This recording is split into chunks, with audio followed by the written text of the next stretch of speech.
All right, we're going to see some of the arteries veins on the models. We talk in the class there are two cavities. We have thoracic cavity and abdominal cavities. So let's start with the thoracic cavities. So that's a lung, protect the heart. From here you can see there's a heart. And we also can see come out the heart, you have the aortic arch, the ascending aorta, the aortic arch, and from the left ventricular. So the coronary artery veins were talked.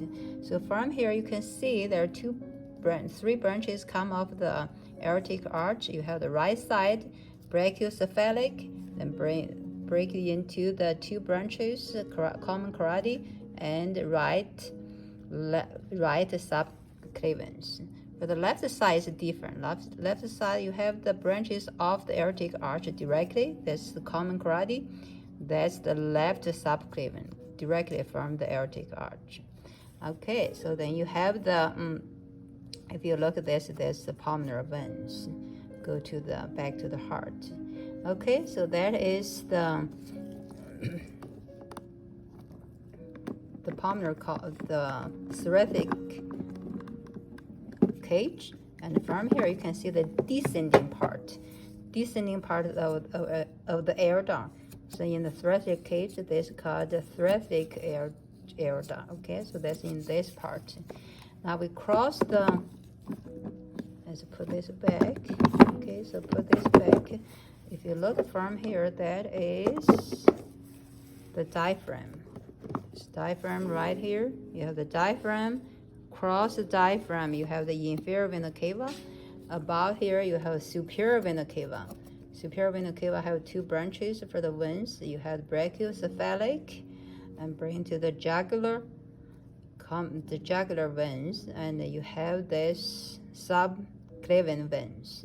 And there's a little one that's a vertebral veins. Okay, so then you have the inferior vena cava, and you have this abdominal aorta. So now we move to the model to the abdominal cavities. Okay, so let's continue with the inferior vena cavas all the way until you have the branches. So here you have the branches over here. You have the adrenal lumbar right here. You have the renal veins because this come from the kidneys. Renal veins.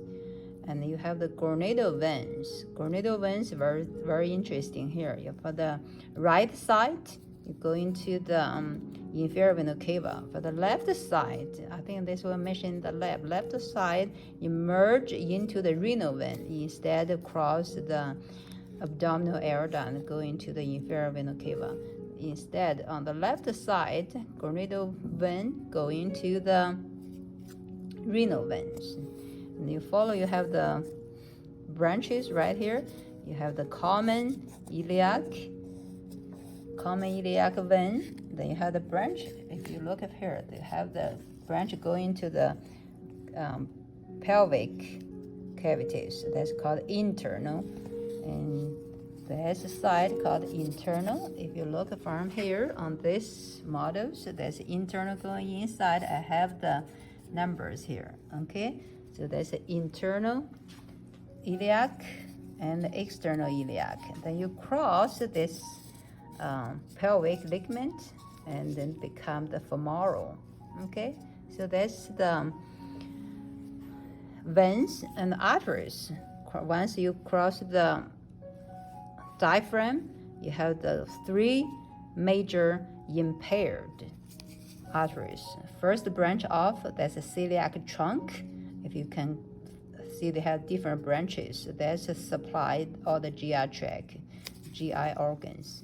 Okay, then you have the following down, the second impaired arteries. That's called the superior mesenteric.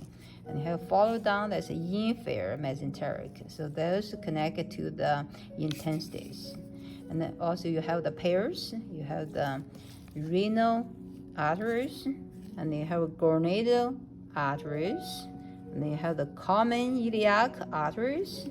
Then you have the internal iliac arteries, external iliac arteries. Okay, that's all the otters' wings from these two cavities.